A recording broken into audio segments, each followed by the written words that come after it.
Okay. Everyone? Yep. I'd like to call to order the June 29th, 2011 meeting of the Milton School Committee, and as always, I invite you to stand and salute the flag. Pledge allegiance to the flag of the United States of America and to the republic for which stands one nation, under God, indivisible, with liberty and justice for all.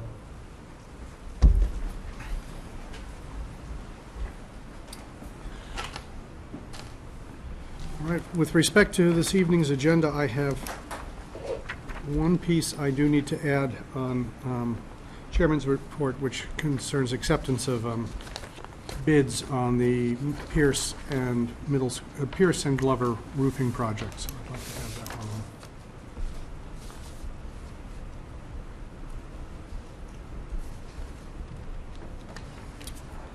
Anything else to be added to the minutes? Agenda, sorry. All right, seeing none, we'll approve those. And for citizen speak, we have, before we start, I should mention that Superintendent Gormley has a family issue she has to deal with and won't be here this evening. So, Assistant Superintendent Phelan and Matt Gillis will be filling in for her tonight. Citizen speak, we have two. Mrs. Hartford, if you would join us at the table. Citizen speak, we just ask you to state your name and address for the record.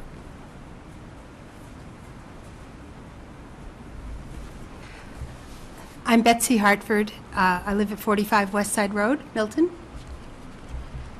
Shall I tell you? Go right ahead. I'm going to speak extemporaneously, so I hope you'll bear with me. I haven't prepared anything. I'm here tonight because my husband and I would like to make a gift to Milton High School, just to say thank you for the wonderful education that our son Alec got. So I would like to present a check for $500. Oh, nice. And this is in honor of Tracy Grandow of the Special Ed Department, and Bridget Canty, who was Alec's academic support teacher, and Ken Aubert, who was his guidance counselor. Thank you very much. Oh, thank you. And I'd just like to say why we're making this unsolicited gift. Nobody asked us for this. It's because we received help that we did not ask for because we didn't even know that we needed it. Alec is very bright, but he was always losing things and not following assignments correctly and getting confused, and yet he was a voracious reader, a born scholar, and it never made sense. So after junior year, he was tested, and what we learned was that while his verbal comprehension index was in the 99.9th percentile, his executive skills functioning was in the 25th percentile, and it explained a lot. But that's not the story, because we thought, well, maybe he'll get extended time for tests. Maybe he'll get to use a calculator because he can't multiply anything bigger than 6 times 6. And we thought that would be it. But we met with Tracy Grandow, and she said, no, he needs more than that. We're going to put him on an individual education plan. And we didn't even know what that was.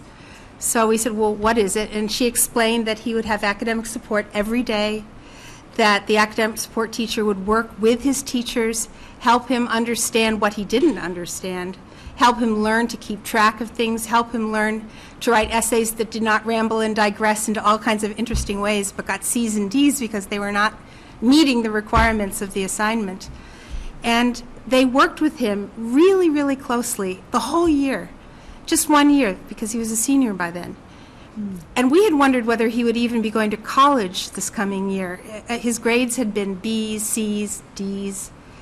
But this help had spectacular results. He made the honor roll for the first time in his life. He got mostly A's. He had a 4.0 weighted average. This is way higher than anything that had ever happened before. And he started to get confidence in himself in a way that I think he hadn't really had before. He applied to 18 colleges because he hoped that one would maybe find him interesting in spite of his checkered academic career. He got into 7 of them wonderful schools. And he decided to go to Bard College in New York, where he's starting in September, and he's very excited that he'll be going to a place where students love to talk about ideas and they'll argue about things into the night, and this is his idea of heaven. And he never would have had that opportunity had it not been for Tracy and, of course, for Bridget and Ken, who gave him tremendous support. But Tracy said this is what he needs. She educated us as to what he needed. She made it happen, and it changed his life. So I just wanted to say thank you, and I hope that you'll use this small amount of money for little things that the academic support department needs to help the students. So thank you. Thank you. Thank you very much. Thank you, Mrs. Hartford, very much. That It's was great. extremely generous. Thank you very much. Second is Kathleen Pito.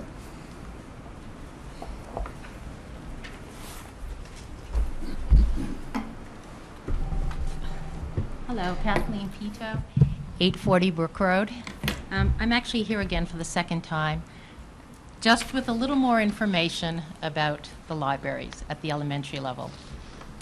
I'm here because Milton has a great school system, and I know that there are funding issues, and there'll always be funding issues everywhere. But I've been a volunteer at the Caldecott Elementary School system for 8 years, so I know how important the library is for the children. I know how important a good librarian is for the children. A certified librarian, not just an aide who comes in and has the children do the books. In this day and age, it's actually called more a media professional than a librarian. And I think a lot of the parents don't understand that it's more than just going in and taking out books. It's computer work, it's stimulating children to pick up books that they would never have before. And I just did a lot of online stuff, but at the very beginning too, I want to say there seems to be a perception out there that perhaps the parents don't care about library. And I think a lot of the parents were not aware that we were going to let a librarian go. They were not aware that we're going to have one librarian for 2,024 students. That's one librarian to handle all those children. The current librarians know the students. You know, Mr. Coben can actually pull a book for a child. He's been working on what he calls reluctant readers and been buying graphic novels for them. You know, he'll set books aside for children that he knows would be interested in something like that. How can that possibly happen when you have 2,000 children that you're seeing? So I'm a little concerned about that. And he's been really, really great. And I'm talking about him because I'm aware of him. I'm sure Miss Henry is the same thing. And I'm not really just pushing for him. I'm pushing for professional librarians, or as they now call, you'll see in this study, they're called paraprofessionals. They're not certified librarians, but they are fully trained in library skills and media skills.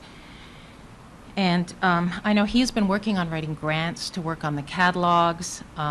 We have a number of volunteers that he works with, and volunteers make the library, but it's the librarian who really is the key person, a certified librarian.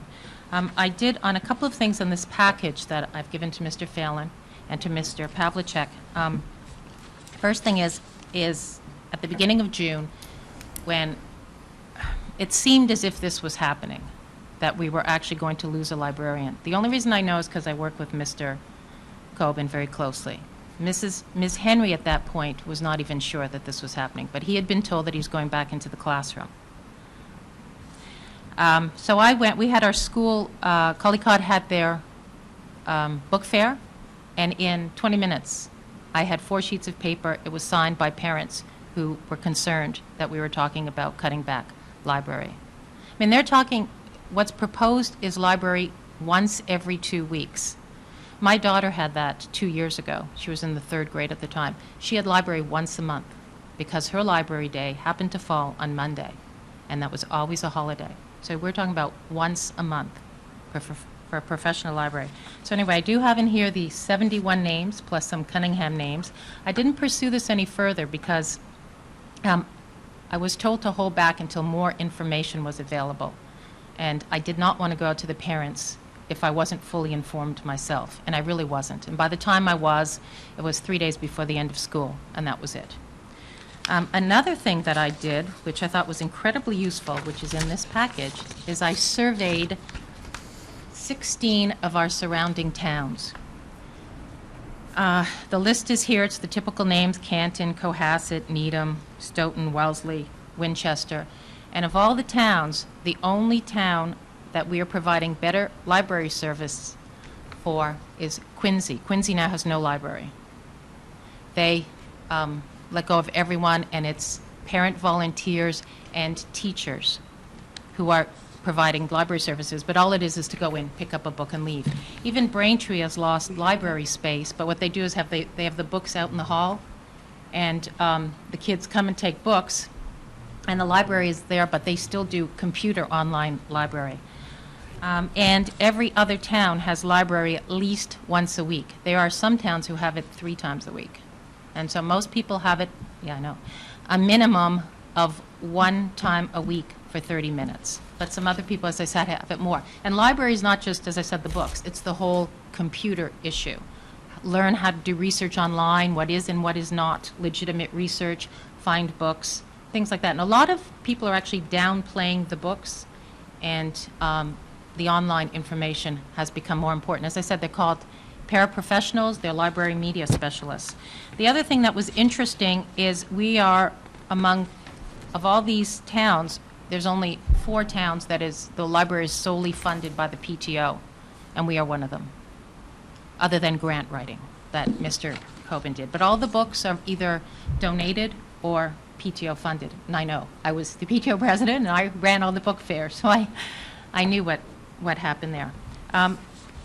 The other, and not least, is several studies that have been done on research of MCAS scores.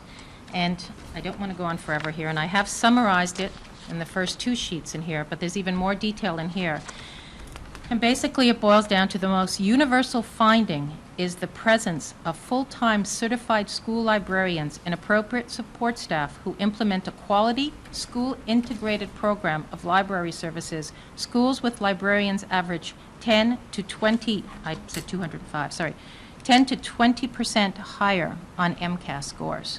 And this data was from 4,000 schools. And this study, which is the most comprehensive for Massachusetts, was done in 2000. So it's a little dated, but this other one up here, the School Library Research Summarized, this was done in 2011 by graduate schools, and in the back, there's a list of all the studies and schools that they used, and they talk about the importance. And they talk about how at the elementary level, as I said, that's summarized in here, but how it's key at the elementary level that if you do not establish good protocol at the elementary level, each successive group up, skills decline so much so that it's almost useless. That's extreme. But so I'm here to say we have a great school system. We've spent a lot of time and money on the libraries. I really hope they're not a continued source of cost savings. And if anyone have questions, fine. If not on that, I really hope that you look through the material. The stuff on the other schools is really interesting. Can I ask a clarifying question? I know we can't comment back Okay. at the meeting, but you said paraprofessional / media specialist. Did you mean that was one position, or paraprofessional could be a media specialist? Do you know what I mean? They call it that. Yes, it could be. So you could have a paraprofessional who's a media specialist? Yes. That's Okay. sort of their, as opposed to Versus just an a certified aide. librarian. Right. Okay, that's Right. what I wanted to be clear. See, and some of the schools actually have librarians and paraprofessionals as their aides. Okay. So some towns, and the reason I said paraprofessional media specialist is some towns call one thing Okay. and one something else. But a paraprofessional, it says at the bottom, is trained on both media Okay. and library skills. Okay. So Thank you. I hope, and you'll see on the table it says big B and little b. There's clarifications on the things. Okay. Most towns, school budgets fund the library, whether it's the library, the books, and or the media. Okay. Thank you very much. And Thank my daughter's in 5th grade, so that's it for my elementary you. school education. Thank you. Thank you, Thank you. Kathleen. John, can you get us copies of that? Do we have anyone else for citizen speak before we move on? All right, we have 2 sets of minutes to approve. First, the minutes of our meeting of June 8th. Accept a motion to approve the minutes. Move approval.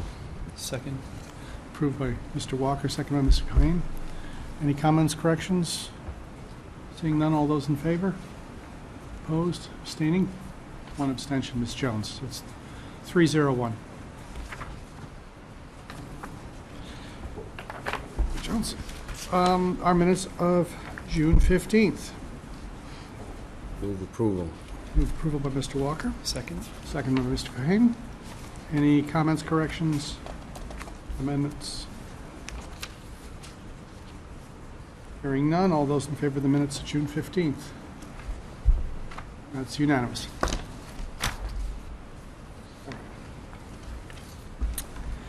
Mr. Fallon, if you will give us our superintendent's report tonight. Sure, would love to. We would like to invite to the table Dr. John Drotter, principal of Milton High School, along with Brian Board, social studies teacher at Milton High School, and department head for mathematics, technology, and business, Michelle Cruiser. Mr. Board and Ms. Cruiser are also the co-chairs of the steering committee on NEASC. And Dr. Drotter, Mr. Board, and Ms. Cruiser are going to let us know what's happening at Milton High School come September for our NEASC visit that will be this fall, and the work that they have done up to this point in the self-study. So welcome, Dr. Drotter, welcome, Brian, and welcome, Michelle. Thank you. Thank you. Well, thanks so much for allowing us the opportunity just to report in on where we are as far as NEASC. I think you have a resident expert in Mr. Pavlicek, who's done this several times. We've completed our 2-year plan, and all of our 7 standards have been approved by faculty and staff. And we have our statement of critical strengths and needs, and the staff has basically seen everything, and most of it has been approved. So all of it has been all of it has been approved. Yeah. This summer, we have some work to finish up before the reports go out to NEASC. We have to complete our 2-year and 5-year targeted plan for improvement. That's a plan that addresses our critical strengths and needs that the faculty came up with. Also, we will be editing all of the reports for format by the end of this summer in preparation for the on-site visit.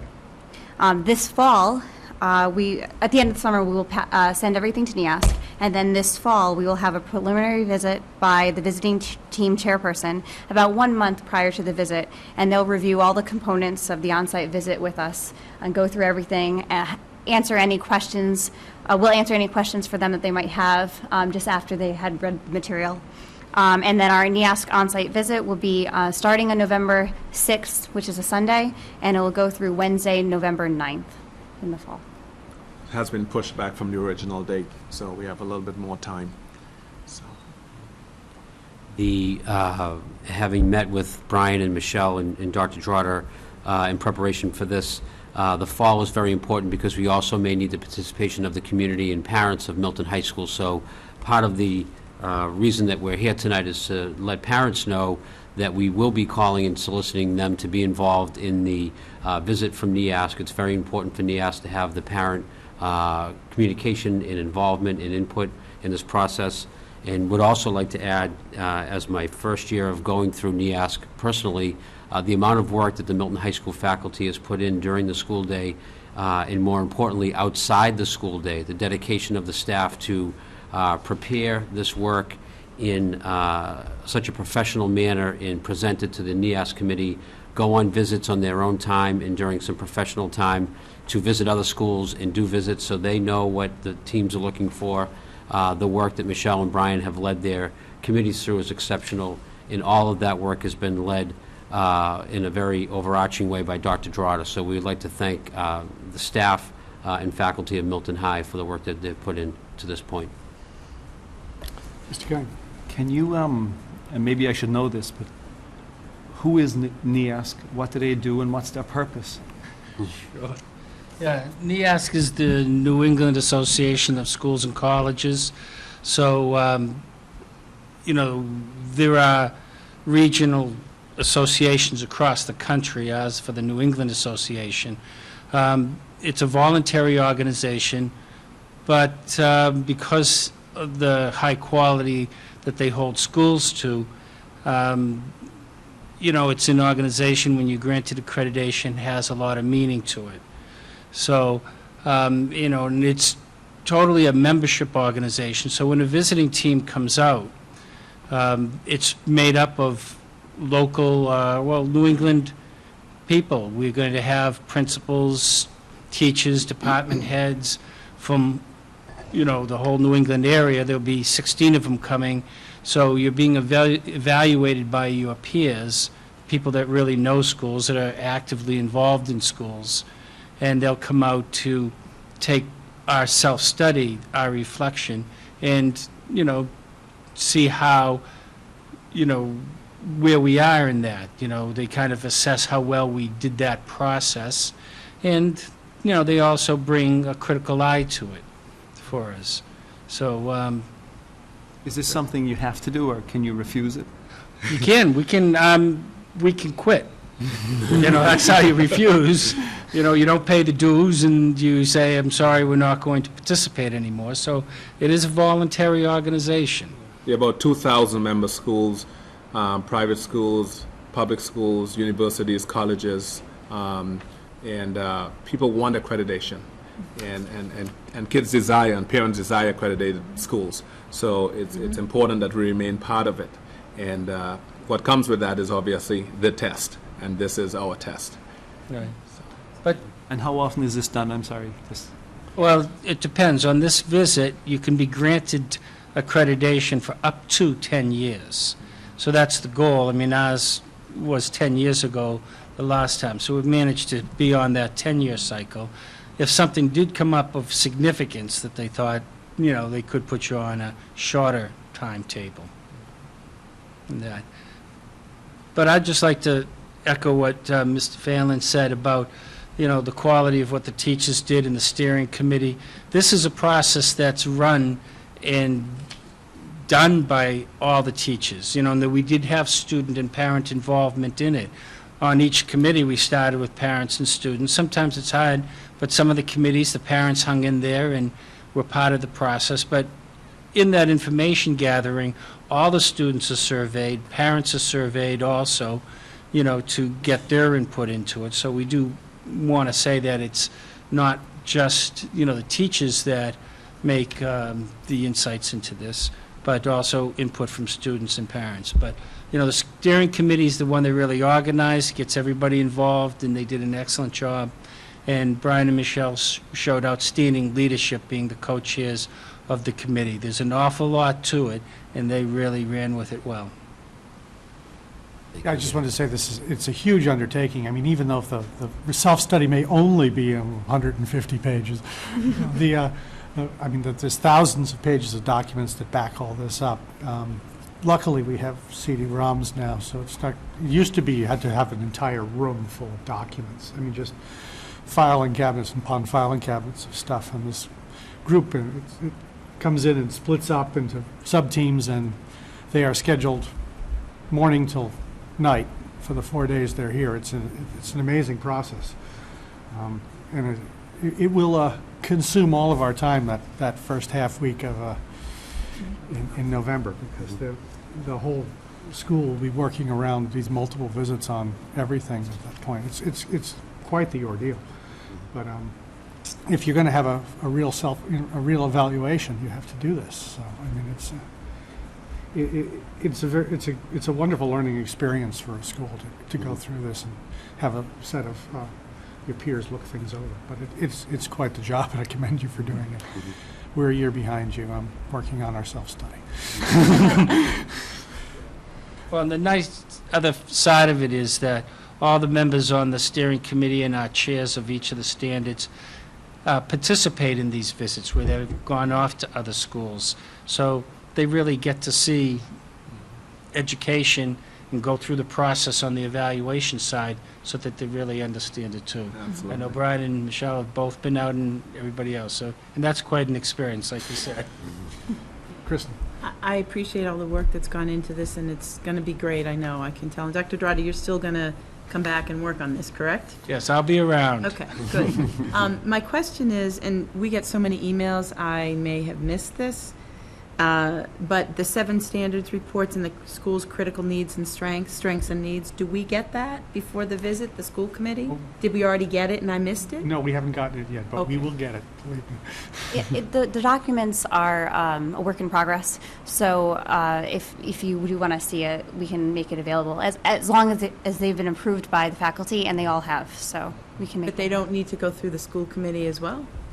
No. Okay. Well, So no, they don't go through the school committee, although NEASC may want to meet with some or all of us. They will want to meet with point. you. So it would be helpful to have those documents, not the pile of documents, but, those documents that you're talking about. Some of these documents have been sent to the superintendent. Okay, So, so she can get them to us. yes, absolutely. Okay. I guess once we get a cleaned up, nicely edited version, Helpful. Mhm. Good, thank you. Just to Ms. Bagley-Jones's point, the faculty just finished the last vote at their faculty meeting in June, and now they'll go back and be edited, as Dr. Drotter had stated, and then when they have a Got clean it. copy, which will be mailed and submitted to NEASC, we can have that copy Absolutely. distributed as a draft copy to the school Okay. committee as well. Thank you. Oh, and then one other word on that. The ratings that we give ourselves are not going to be the same. When they come in, they will rate how they feel that we are where we're at in terms of the indicators. So that's the other reason why, it'll be interesting to see when they come in what they rate us at. Absolutely. Well, Anything else? Isn't it, just one more thing, it's pretty, what's the word I want? A good thing that we lasted 10 years. Like other school systems Yes. could come back in a year, 2 years, 3 years, 5 years, whatever, Right. if there's a lot of concerns about the accreditation. So it's a major point to the Milton Public Schools that they did give us that 10-year Absolutely. approval. I think that's important to recognize that, and hopefully we'll get another 10-year Yes. approval. The goal is absolutely a 10-year approval. Milton High School is an excellent high school. To Dennis's point, that we voluntarily take part because it's part of an elite group of schools, and this is where we want Milton High School to be. We want them to be analyzed and recognized by NEASC as a great school. That's what we feel we provide our parents. 10 years ago, when there were some difficulties with NEASC, the Copeland Foundation donated a sum of money to support the staff at Milton High and the faculty around supplies and monies for curriculum writing and textbooks. And we should recognize the Copeland Foundation because that money has lasted the 10 years.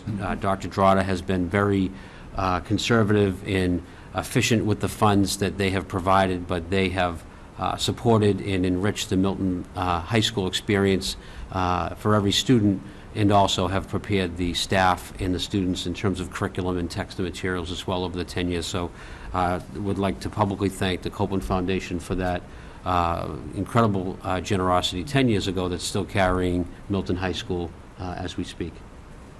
And Kristen, to speak to your point, you have a 10-year plan, but you also have a 2- and 5-year plan of improvement. So it's not like you put everything away and you wait for 10 years Okay. to self-evaluate. There's a continuous evaluation as part of this process. So we continue to improve our education in the school system. So, Good, thank you. Thank you very much. Thank you very much. thank you. Thank you. Have a Look great forward to summer. November.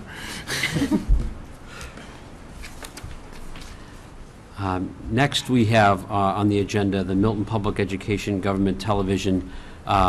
Superintendent Gormley was going to speak to this item in detail, but in her absence, I'll just provide just a quick statement, and if anybody, Mr. Gillis or Mr. Pavlicek would like to add, the public television has been working with the Milton Public Schools regarding the studio space at Pierce and at the high school. They have a sum of money that they are going to donate towards enhancing a studio. And Dr. Drotter, Superintendent Gormley, Matt Gillis, and the board at MPEG have been working as to what the best spot is. The goal is to provide them a great space to be able to provide types of viewing opportunities for the public like school committee, but also hopefully trying to combine that with a studio for the high school to be able to utilize it during the day as classroom instructional space. So they're making a lot of progress on it. I don't have any details to present to you at this point in time, but the MPEG group has been out to the high school on several occasions. The generosity of the town and of MPEG is very much appreciated, and we can give some detail at our next sub-finance meeting to give the school committee an update at that time. Good. The enrollment update that is in your packet, I would like to give you an updated enrollment. At the request of Member Kelly, we've been giving you monthly updates of enrollment, and I would like to provide you with where we are right now. I'm going to hand out an updated version of the enrollment. This is projecting students into next September, and the reason why it would be different from how the school year ended is because, first of all, we shifted all students up to their rising grade. So if a first grader is going into second grade, we have moved all those folks up, and the sheet reflects that. We have also enrolled over 262 kindergarten students, and we have enrolled probably somewhere around 50 new students to the district.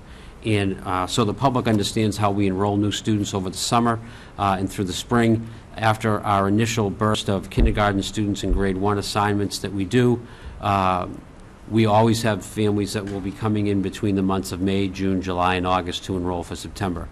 We don't enroll them. We take their packets and we verify their residency and take their health information and take their academic information, but we don't place them in their school until we come to a period of time where we accumulate more than a few families. So we have done it on May 1st, we did it on June 1st, and we did our third session of assigning students just on Monday of this week.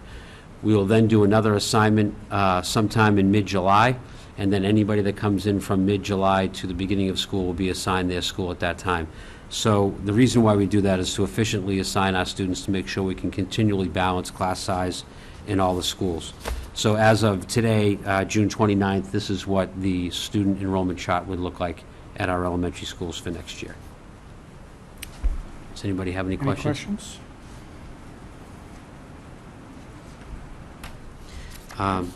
Some more school happenings. We have summer starting, so we had a great end to the school year. All 4 elementary schools, Pierce and the high school, ended very well. The report cards have been issued by mail, and the high school has issued theirs electronically, so keep an eye out for your child's report card. The successful start of our summer programs has begun. Milton Summer Enrichment began on Monday. We have over 600 students enrolled in enrichment classes here at Milton High. Barbara Perry and Chase Escugier are the co-chairs or the coordinators of the Milton Summer Enrichment. They're doing an exceptional job. Traffic is going well at the morning and in the afternoon. Over 600 students is a really incredible number. I believe it's 618, and that is the highest watermark for enrollment in our summer enrichment program. That's inclusive of preschool programs all the way up to high school students taking online classes. We have our extended year services, which is our programs for our special education students at the Cunningham School. That is co-chaired by Dave Crisoli and Karen Spalding. They have over 200 students getting services from our Milton Public School special education providers. With great cooperation from the Cunningham Foundation, we have our students also go over to the pool, and those students have started programs this week, and some of our programs will start next week. We are very proud of the work that we have those students conduct over the summer, and it's a great way for the students to ensure that they continue growing in their skills from school year to school year. And as you know, we also have our community schools program. The folks that support our children before and after school, Pam Dorsey and her group, have a summer program that runs from the beginning of July all the way through mid-August, and that's held at the Cunningham and Collycott School as well. They have over 100 students. So we have over 900 students, or almost a quarter of our student population, in summer programs this summer, and we're very proud that they're all started well and going well. Summer reading is a big deal here in Milton Public Schools. All the summer reading expectations are on the website, so please check the website for that information. And in some of our grades, especially at middle school, there are math expectations for the summer. So we're excited that our students will be engaged in both math and reading over the summer. And Milton Public Library is helping out with summer reading.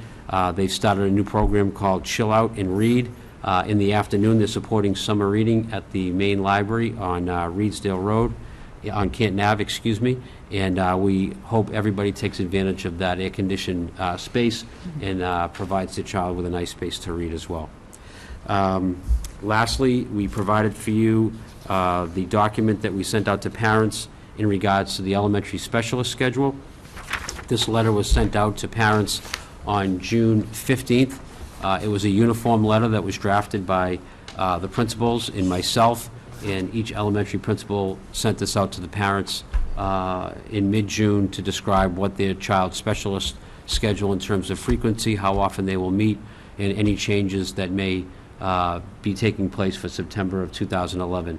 On the front is just a quick outline of each type of program, and on the back it's a grid of how often each class will meet at each grade.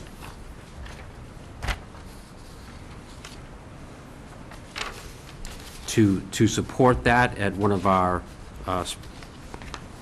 meetings for sub-finance, it was requested that we provide some information regarding how often these types of specialist programs are conducted at other school systems. So we asked Dr. Noreen Diamond Burdette, who's the art and music department head and director, as well as Steve Traster, our phys ed and wellness director, to notify and communicate with surrounding towns.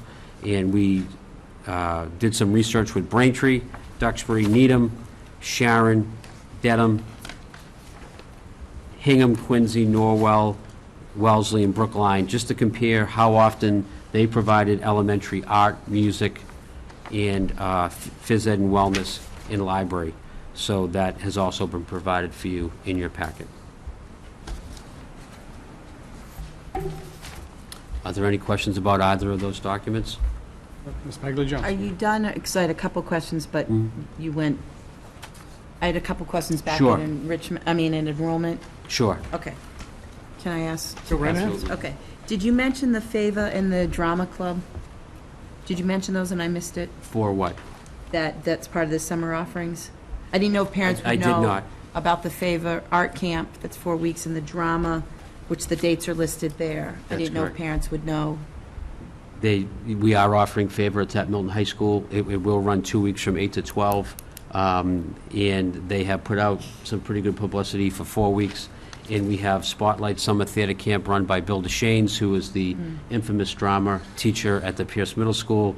And he is running 2 one-week sessions, one in July 18th to 22nd, and July 25th to 29th, and that will be held at the Pierce Middle School. So I apologize for No, omitting those. I wanted to make sure. And then I had a second question. I was still on enrollment when we went on to other things. Sorry, I'm a little slow on this.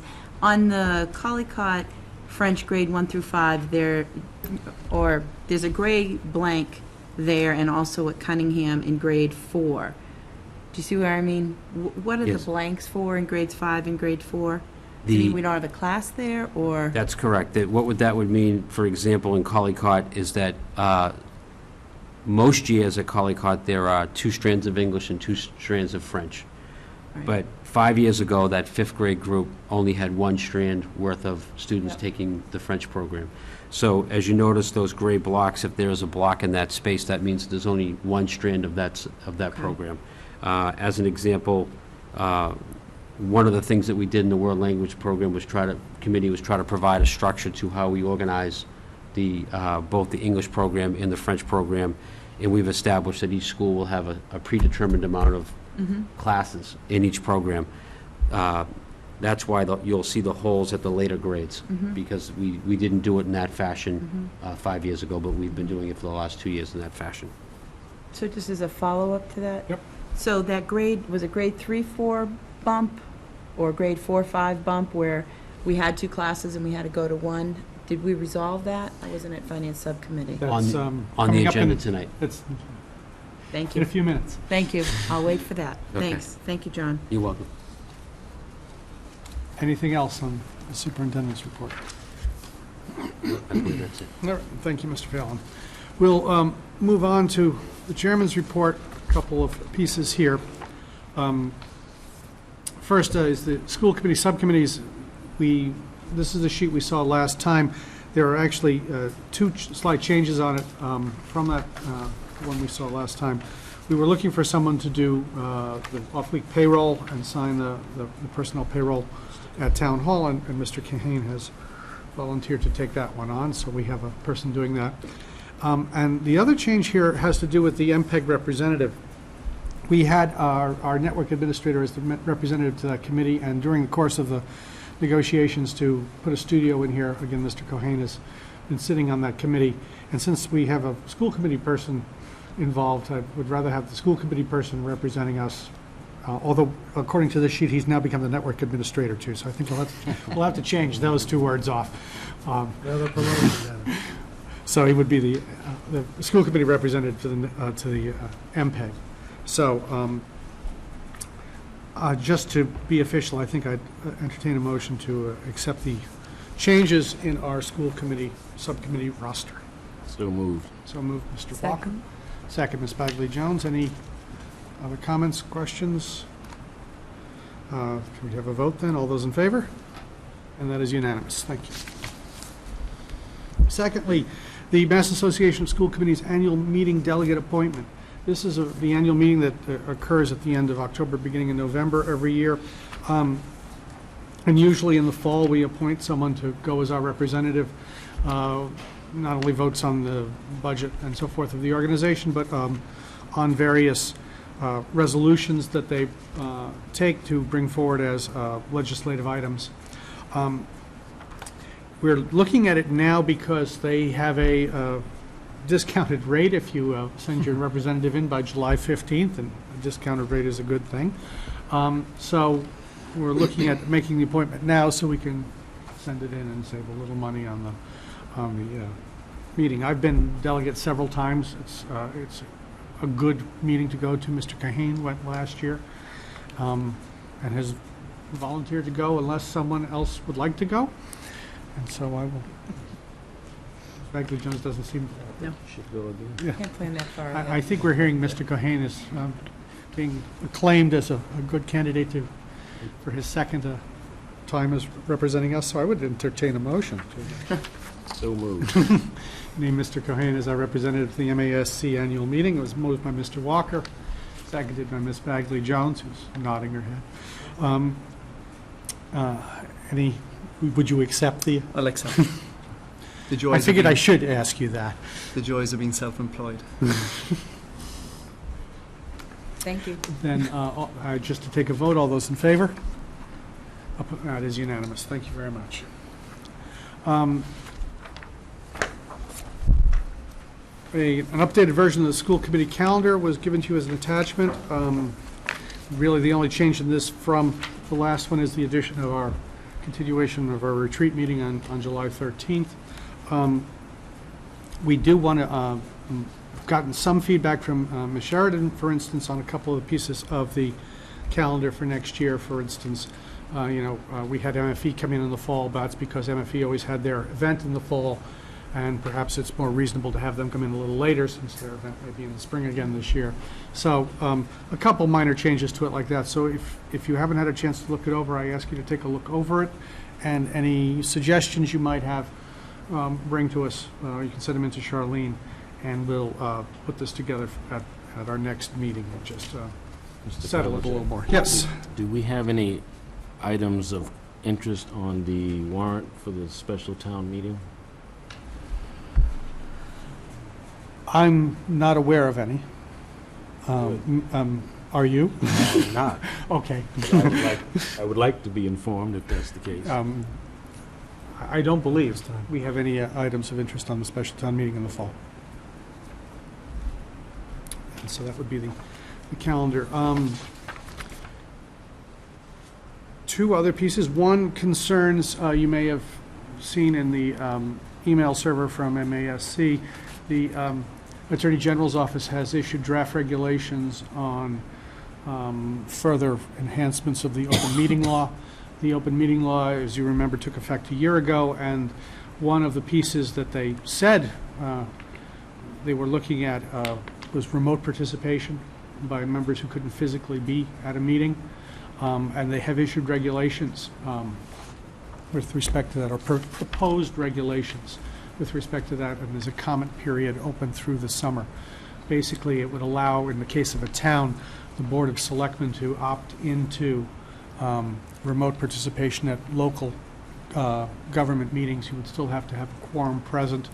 The person on the other end would have to be able to hear all the discussion and so forth, but could participate remotely. There were only certain reasons why a person could participate remotely: illness, so those sorts of things.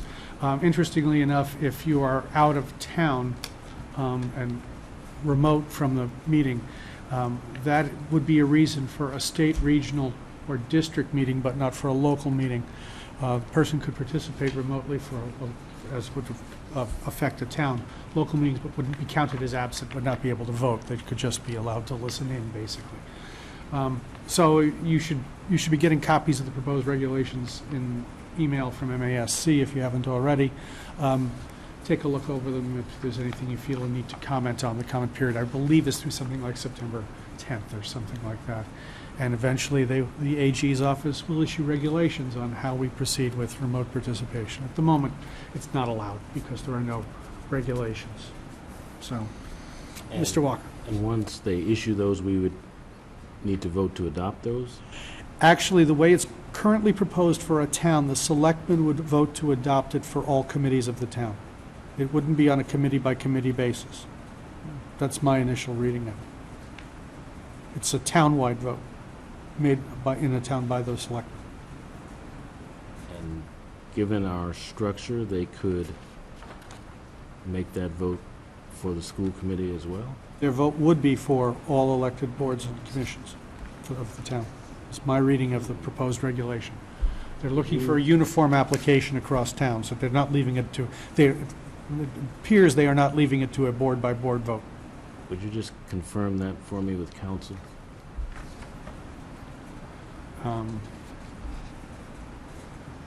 In local public bodies, the city council or board of selectmen or the equivalent form of government vested with authority to act on behalf of a municipality must by simple majority vote to allow remote participation, and with that vote shall apply to all subsequent meetings of all public bodies in that municipality. I read that as the selectmen vote for everybody. Well, thank you, Counselor. I will pass it along. If you could confirm that. I will. with legal counsel, that would be good. So that's for your information. The other piece that is not on the agenda concerns what we talked about before on the exterior ductwork at the Pierce Middle School and Glover. We put out an RFP for people to look at repairing that ductwork. 3 people came through for the required walkthrough. The bids were open this morning. There was only 1 bid on the project, and I will leave it to Mr. Gillis to explain where we are with this. Sure, we received 1 bid. It was, the bidder was responsive to the bid documents, and so far with the reference checks that we have been able to confirm, the bidder's responsible. It is within what we had estimated to the capital committee back in the fall. Bill Ritchie came up with estimates for the Pierce School at $160,000, and the bid came in at $144,000, and he estimated $38,000 for the work at the Glover School. There's much less duct work at the Glover School, fewer rooftop units, and that came in at $42,000.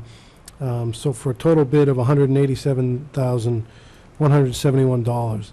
At town meeting this past May, the capital committee had a warrant article that was voted favorably for $120,000 to be funded for this work. And in the meeting with the capital committee, when they asked us to whittle down our projects and what we thought we could do and how aggressive could we be, we thought we could come up with the difference with our revolving funds or with the school building project, as we've used school building project fund to repair some of the ductwork with the exact same specs on the MHS auditorium. Completing these 2 schools would make them essentially weather tight, and that would be very timely as we are going to be proceeding with the rooftop solar panels. We'd like to have the roofs all tight, all the work and everything done up there and under warranty for when those guys get up there and start their projects. So that's why we opened the bid today, and we're putting forward a recommendation today so we can get this project done as bid. They'll have it done before August 17th. And I guess if there's any other questions. I'd just say the school building committee, as we're closing out our budget, identified, looking at what we believe is about $60,000 worth of contingency remaining in the project. I'll speak more about that at the school building committee report. But at our last meeting, we got the recommendation from the school administration that money, in their estimation, would best be spent on this project. The school building committee hasn't voted to release that money yet because we're still waiting to get the exact amount. But it was certainly the sense of that committee that that's the intent of what we would do with it. So between the school building remaining money and the 120 from town meeting, we have enough to cover this. So I think what the administration is looking for is authorization from this committee to accept this bid, move forward. It would be pending a vote of the school building committee to release the remaining part of that funds to pay for it. Mr. Walker? Yeah, go ahead. Go ahead. When do you anticipate the solar panels starting on the roofs? The engineers, we got the contract signed last week, and the engineers have been up on the roofs. And the project is to be completed, they have until January 14th, 2011. But they reasonably expect to be completed before Thanksgiving. They're just giving themselves some lead time, and we basically agreed to that. Actually, We expect them they're doing their work now, and they're ordering the materials. Once they verified the engineering work, that all of the things that they estimated are safe to put the panels on, we're going to review that, and they're going to order the materials and then get them delivered here. They're probably going to be getting on the roofs in September. so it is a good idea to get the ductwork all It would complete. be great to before have the they- duct work and the roof restoration that we have going on at the moment at Glover, and then we're going to follow with Tucker, to have that all done, and with new warranties on the duct work and the roof sections that are out of warranty, to have them under warranty, have everything nice and tight before they put anything on the roof, because doing roof work after we add the panels will become more challenging, as we may have to move panels, take them offline, and that costs us money. So this price is reflective of doing it before the panels go up? Oh, yes. Yeah. Yeah, it would probably be much more expensive to do it if they had to work around the panels. Mr. Walker? So I'm a little concerned that we find ourselves in a situation where we're about to award a bid and start work, and we're not entirely sure where the funding is coming from. So that makes the question about when the school building committee vote might occur quite important. Do you have any sense of when that would be? Assuming we accept the bid tonight, my intention is to contact the chair of the committee to try to call a meeting to do that as soon as possible. I mean, we don't have another meeting scheduled. We know we're going to meet sometime in the summer because we have some expenditures that are going to need to be paid, but a date hasn't been set yet. And so it'd be my intention to ask for a meeting as quickly as we can get a quorum together. We could do this work, pay for this through our revolving funds without further appropriation. This is exactly the type of work that a rental revolving fund is there for. But it would, in my own estimation or opinion, it would be nice to get the help from the school building committee. Is if the school building project were spec'd out just a little bit differently, we wouldn't be doing this now with rental income funds. And they've already kind of acknowledged the value engineering didn't work as hoped for this material for the duct insulation, as they changed the materials going forward on the Tucker and Cunningham schools that they used on Pierce, Glover, and the high school. You know the current balance in the rental revolving fund? Yes, it's going to be about started the year with about 50,000. It's going to be about 140 some odd thousand come July 1. And if we decided to use the rental revolving fund to cover this, what's the likelihood that the school building committee funds could be used for the rooftop project? Well, I think it's right in the wheelhouse of the school building committee. They could use it for the Pierce or the Glover projects, or we still have about $300,000 worth of ductwork that needs to be repaired at the high school. But, you know, our thoughts were to get entire buildings tight, because we basically have one maintenance guy and one HVAC guy, and when they have problems and leaks, the fewer buildings they have to run to, the more efficient they can be with their time. I mean, it's the intention of the school building project to spend it on one of those things to fill the. Okay, so And we're asking the administration's opinion, which one they would prioritize as the one to spend it on first. So clearly, if this was spent, if we used our rental revolving money on this, something else would jump to the top of the list. So I'm going to move that we accept this bid and cover the cost of this bid by the town meeting vote of $120,000, and the balance to be paid from the rental revolving fund. Is there a second? Could you repeat it, because it's not right in here? I didn't I'm catch it. moving that we accept the bid and cover the cost of the bid using the $120,000 that was voted by town meeting, and the balance to be covered from the rental revolving fund, which is can be used for this purpose. Is there a second? I'll second that. Okay. Discussion. I think Mr. Walker he just wants to be sure that, if I'm correct, Mr. Walker, you just want to be sure that we have the money before we award the job. I want to be sure that we've identified a funding source that completely covers the cost of a project before we vote to accept the bid and start work on that project. Same thing, yeah. Okay. Mr. Gills? Yeah, we have done that. The school building committee could cover the balance, I believe, by itself. The consolidated facilities, if we weren't consolidating the school and town facilities, if that was still in the school budget, we'd have a budget of $180,000 for various maintenance projects. We would take it, or could take it solely from that. And last but not least, rental revolving funds, which we could spend on this project without further appropriation. So we're very confident we have the funding sources available to meet the needs of it. It's just the flexibility of the funds and future use, especially with the school building committee trying to put themselves out of business, in their own words. We're more than happy to oblige them whenever possible. I'm confident we have a robust pipeline of capital projects that the school building committee funds will cover. We do. Any other comments? I guess I just have a question. Sure. Matt, does this fit into what you're asking us for? You don't really care where the money comes from as long as it's there, or you do? Well, I have a slight preference, and it would be the school building project.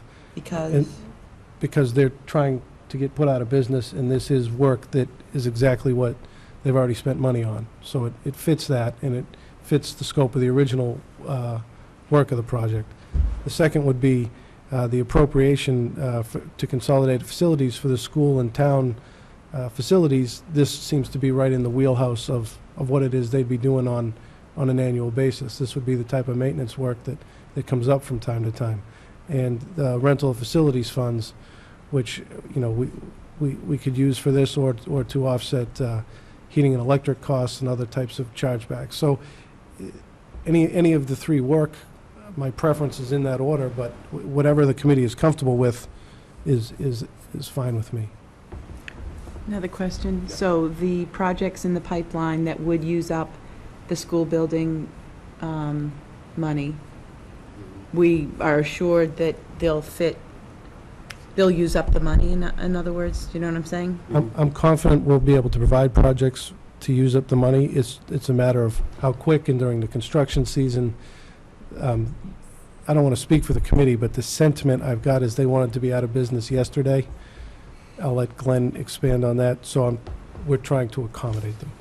Can I ask one more question on that? The projects that are coming down the pike, are they do they fit into what the school building would approve of? Several of them absolutely fit in. The rooftop projects at the high school is one. Okay. In the next few years, we'll probably have to do something with the Brooks Field and/or the track there, and those would be sizable costs that would probably, in total, would exceed, the balance that could be available to the school building committee. So it's a little bit dynamic, as the school building committee is hoping to reclaim some funds. And we can accommodate them. It's just a matter of, can we accommodate them before this construction season ends, which I'll typically say the construction season ends around Thanksgiving, at least for outdoor work.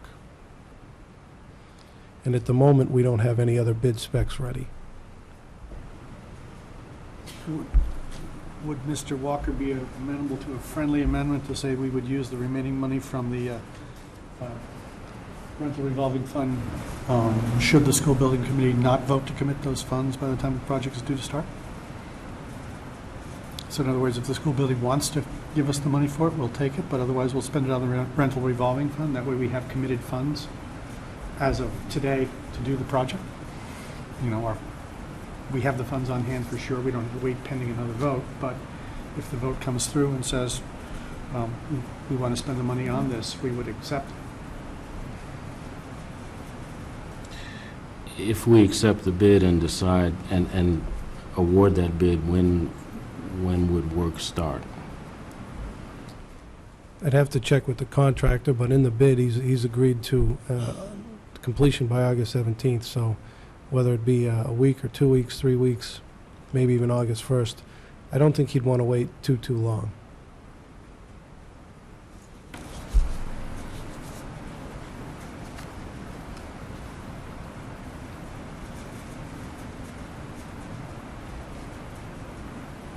I'll accept a friendly amendment that says, provided the school building committee votes to award the money to the schools prior to the start of work, that that money can be used. Otherwise, the rental revolving funds money would be used.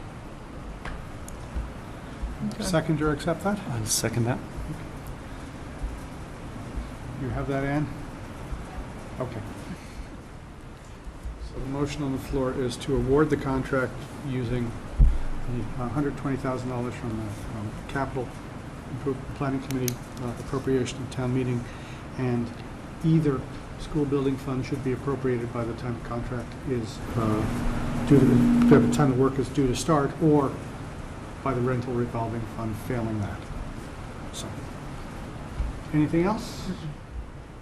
I think it's a great thing, to be truthful. Matt, you did a great job in getting these estimates. We've been up on the roofs, and I've seen the ductwork. It's ready to fall apart, so this is imperative that we get this done immediately. So thank you for the friendly amendment, Leroy, and I say we should just go with it. Get it done. Thank you. Anything further? Hearing none, all those in favor? It is unanimous. Thank you.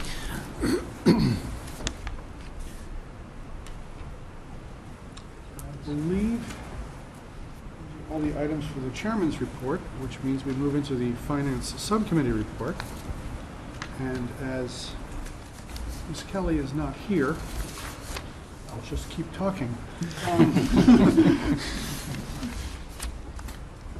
First item is the HRS fiscal 12 salary increases. These are the increases for people who are not covered under collective bargaining agreements and do not have individual contracts. These are our equivalent of the Chapter 13 people townwide. They tend to be secretaries and non-unionized support staff. Within the parameters of our budget, the administration, as approved by the finance subcommittee, is awarding 2% raises to those people on their salary chart for this year, consistent with the teacher contract and so forth. That does not require a vote here, but it does need to be reported out. The other piece that needs to be reported out is, again, given the pool of money that was in the budget for administrative raises, the superintendent has of today, actually, completed negotiations with all people on individualized contracts. She has a chart of raises ranging from 1% to 3% and staying in line with the pool of money that we gave her to use for raises, and has come to terms with all of the principals and other people who are on individual contracts with the school. If you want more detail on that, I'll have her provided at the future meeting when she's actually here. Again, that does not require a vote because it is consistent with our budget for those raises, and we do not vote on individual contracts other than really hers. That being the case, I will, by mutual agreement, she and I have not talked about her contract until she had everyone else settled, and we will take care of that now. So I hope to have something for you at the next meeting on that. One other piece regarding individual contracts, as part of his individual contract, our business administrator, Gillis, is now once again our assistant superintendent for business. We changed the title back. That was something we had discussed in an executive session earlier on, as he is performing all the duties of the assistant superintendent for business. It was a title change that we made a few years ago and have reversed. So again, it doesn't require a vote, as it was approved as part of the negotiations, but it is, I do want to report it out. And a well-deserved one. We do have a couple votes that we do need to take, however. One concerns the grade 5 teacher at Cunningham schools. Oh, this is different. As we have talked about several times, one of the budget cuts this year was the elimination of one teacher at grade 5. We had added a grade 3 teacher in Cunningham Collicutt 2 years ago. We had anticipated that the enrollment drop would not require that teacher to be carried forward. We could absorb it in existing classes, and as you know, we've talked about this several times since then. It isn't turning out that way. We do actually still need to require that teacher. However, we did, as part of our budget process, cut the teacher. So what we do need to do is basically have a vote here to undo that, to restore that teacher, and I will let Assistant Superintendent Phelan speak to how exactly we're going to do that within the parameters of our budget. Thank you. At Subfinance, when this issue was raised by the public and by Superintendent Gormley that there may be the need to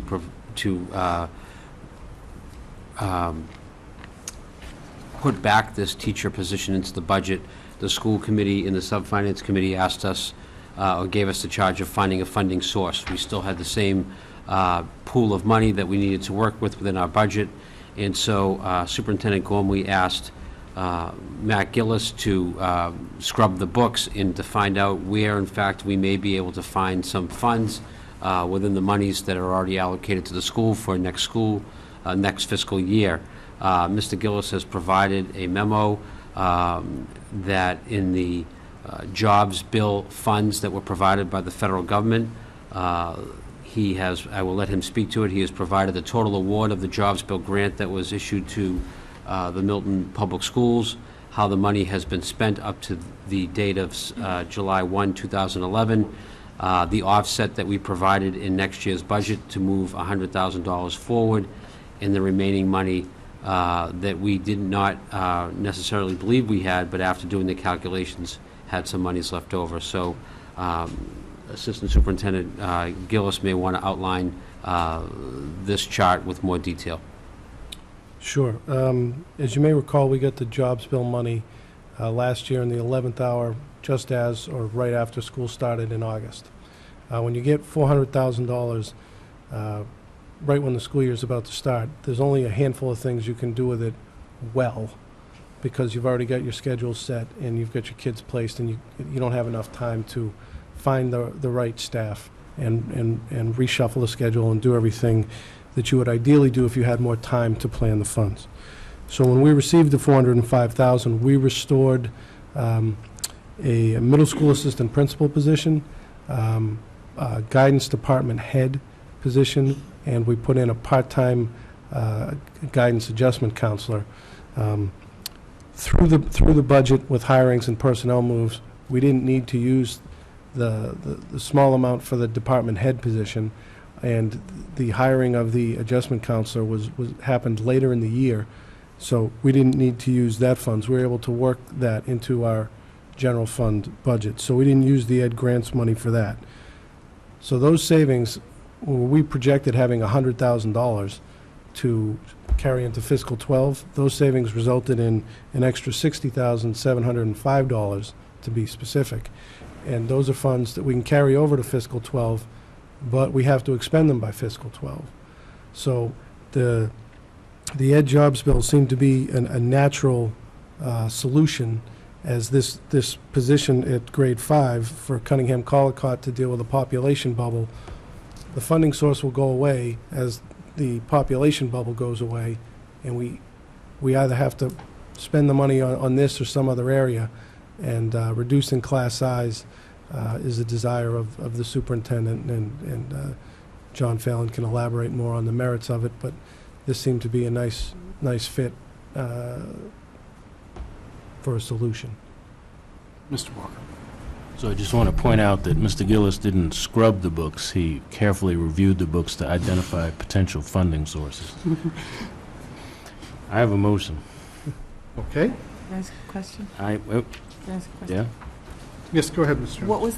What were the class sizes for this? We have provided earlier a memo that was submitted to the committee that's in your packet, showing the enrollment that with the teacher in place and with the teacher being reduced. Keeping in mind, we did speak at this table that in 5th grade, we do reorganize how we group the students. We group grade 5 students across programs. So we have our French program and our English program in all 4 of our elementary schools doing some flexible grouping to enhance our class size.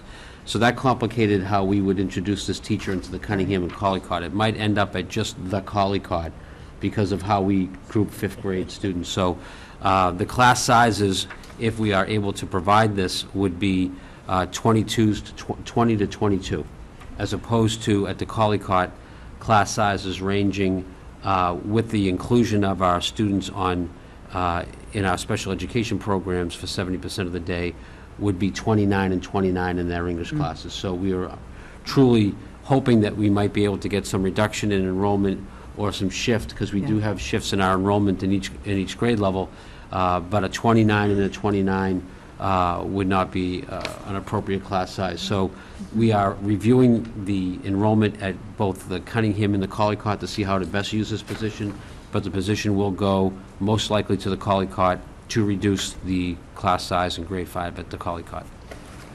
Thank you. You're welcome. You had a motion, Mr. Walker. I do. Move that we restore the Cunningham Collicott 5th grade teacher using the Jobs Bill funds at a cost of $60,705. Let me just say, the cost of the teacher isn't $60,705. That's That's the amount we the have budget available. funds we have available. Depending on who we hire, they could come in a little more, a little less, but knowing we At have a a budget cost number. not to exceed $60,705. Just reading off the paper here, guys. Second. It is second. Oh, it is. You seconded by Mr. Crane. Any other discussion? Thank you. Seeing none, all those in favor? That is unanimous. One other vote, we need to accept some grants, and so I would accept a motion to accept grants of $12,150 from the Copeland Family Foundation for smart boards, $5,200 from the Milton Fuller Residents Association on their Salute to the Arts grant, $250 from the Norfolk District Attorney's Office Operation Graduation Grant, $2,000 from FAVA, a grant from them, And I would add to that $500 from the Hartford family, although it's not on the agenda because it came through us at Citizen Speak tonight. So moved. Just clarify that favor is Friends and Advocates of the Visual Arts. Moved by Mr. Walker. Is there a second? Second. Second, Ms. Bagley Jones. Any other comments? Yes. Yes. How incredibly generous from these folks, the Copeland Foundation, Fava, everybody. It's amazing. What was the name of the family that came with the 500? The Hartfords. The Hartford family. It's really pretty. The Milton Fuller residents had a lovely art show that I got to attend, and several others did, and it was a lot of fun. Mr. Cohane almost bought a painting. I bought 3. Hey, okay. But it was a really nice night and very exciting that the Fuller residents did that night for us. So it's really appreciated what the community does to support us and to support the schools. That's all. Any further comments? On behalf of the schools, I would like to thank the continued generosity of the Copeland Family Foundation. They are incredible to the Milton Public Schools in the town of Milton. The Fuller residents were not just generous with their $5,200 donation, but the time and effort that went into the event that took place between the schools and the Fuller Village residents was exceptional.